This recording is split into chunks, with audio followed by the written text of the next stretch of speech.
तलाक दूंगी, लेकिन मेरी भी एक शर्त है।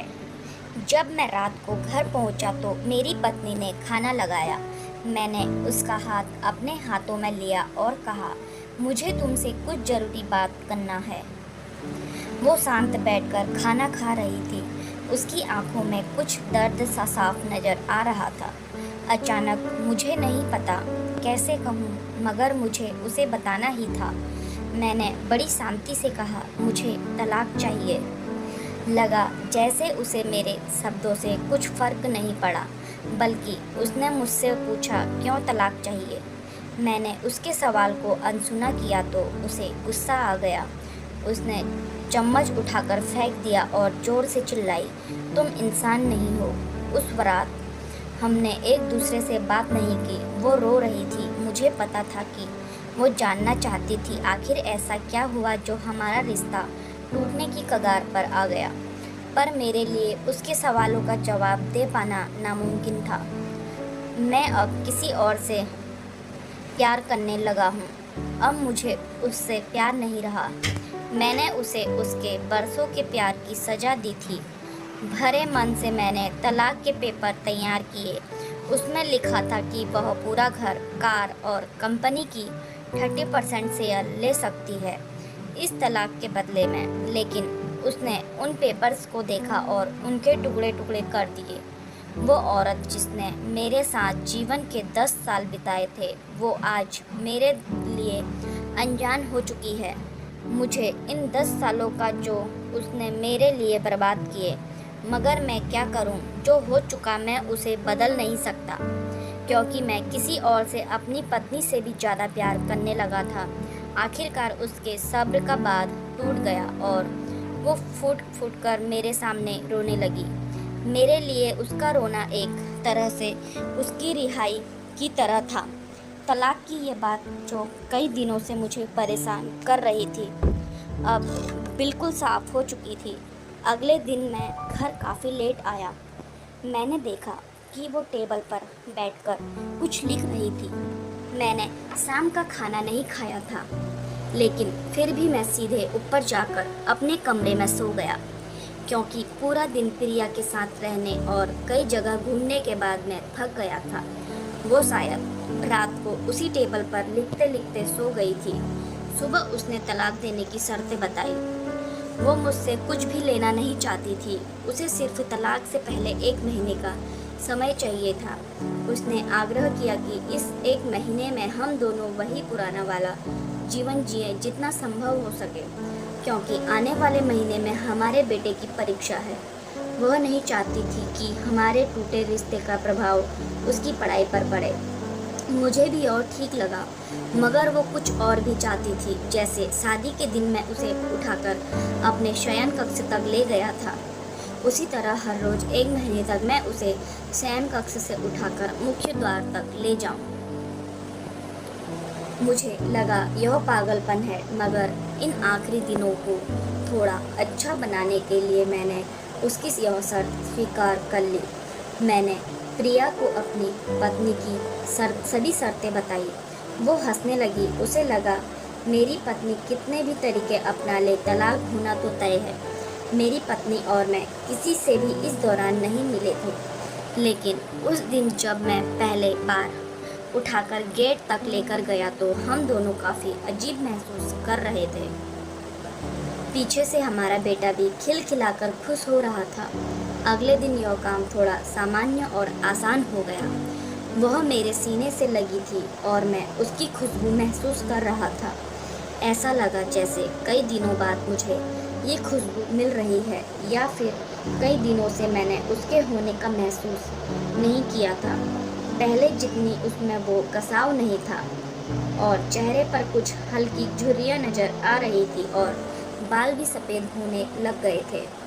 यह वही औरत थी जिसने अपने जीवन के 10 साल मुझे समर्पित किए थे।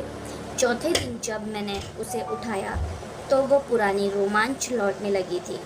5वें और 6ठे दिन वो पुराना प्यार फिर जागने लगा।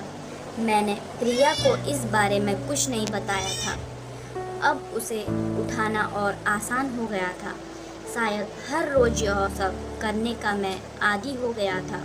एक दिन वह अपनी पसंद की साड़ी निकाल रही थी, लेकिन कुछ खास नहीं ढूंढ पाई। उसने सांस भरते हुए कहा कि उसके सारे कपड़े बड़े पड़ने लगे हैं। तब मुझे पता चला कि वह काफ़ी दुबली हो गई है और इसलिए मैं उसे आसानी से उठा पा रहा था। मेरे दिल को एक झटका सा लगा। उसने अपने दिल में काफ़ी सारा दर्द छुपा रखा था। पता नहीं कैसे मैं आगे बढ़ा और उसके सिर को छूकर देखा। अचानक हमारा बेटा आया और बोला कि पापा, ये तो मम्मा को उठाकर बाहर ले जाने का समय हो गया है। उसके लिए अपने पापा द्वारा मम्मा को इस तरह उठाकर ले जाते हुए देखना जीवन का अभिन्न हिस्सा बन गया था। मेरी बीवी ने हमारे बच्चे को बुलाया और जोर से उसे गले लगा लिया।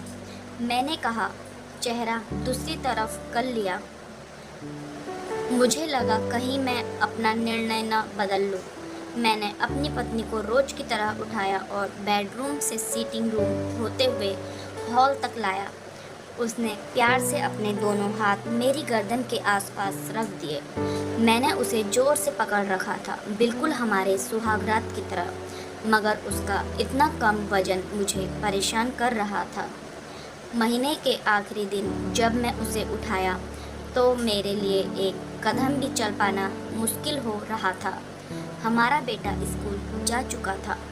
मैं अपनी कार से ऑफिस गया और कार से कूदकर बाहर आ गया, बिना कार को लॉक किए। मुझे डर था कि अब एक पल की भी देरी मेरा इरादा बदल देगी। मैं ऊपर गया। प्रिया ने दरवाज़ा खोला और मैंने उससे कहा, सॉरी प्रिया, अब मैं अपनी पत्नी से तलाक नहीं लेना चाहता। उसने मुझे देखा और मेरे सिर पर हाथ फेर कर कहा, तुम्हें बुखार तो नहीं है? मैंने उसका हाथ हटाया और कहा, सॉरी प्रिया, अब मुझे अपनी पत्नी से तलाक नहीं चाहिए। हमारी शादीशुदा ज़िंदगी शायद हम दोनों के ध्यान न देने की वजह से बोरिंग हो गई थी, लेकिन इसका मतलब यह कतई नहीं कि हम एक दूसरे से प्यार नहीं करते। अब मुझे एहसास हुआ है कि जिस दिन मैं उसे शादी करके अपने घर लाया था, उस दिन से जीवन के आखिरी दिन तक मुझे उसका साथ निभाना है। प्रिया के होश उड़ गए। उसने मुझे एक जोरदार चाटा जड़ दिया मेरे मुंह पर। वह रोने लगी और दरवाज़ा अंदर से बंद कर लिया। मैं सीढ़ियों से नीचे उतरा और आकर अपनी कार में बैठ गया। आगे एक फूल वाले की दुकान पर रुका और अपनी प्यारी सी पत्नी के लिए एक सुंदर सा गुलदस्ता लिया। दुकानदार ने पूछा कि इस पर क्या लिखना है। मैंने मुस्कुराते हुए कहा कि मैं तुम्हें जीवन के आखिरी दिन तक यूं ही उठाता रहूँगा। मेरी अर्धांगिनी। उस शाम जब मैं घर आया, हाथों में गुलदस्ता लिए मेरे चेहरे पर एक मुस्कान थी। मैं ऊपर अपने कमरे की तरफ भाग कर गया, लेकिन तब तक वह मुझे छोड़कर इस दुनिया से जा चुकी थी, हमेशा के लिए। वो कई महीनों से कैंसर से लड़ रही थी, लेकिन मैं प्रिया के साथ इतना खोया हुआ था कि कभी ध्यान ही नहीं रहा।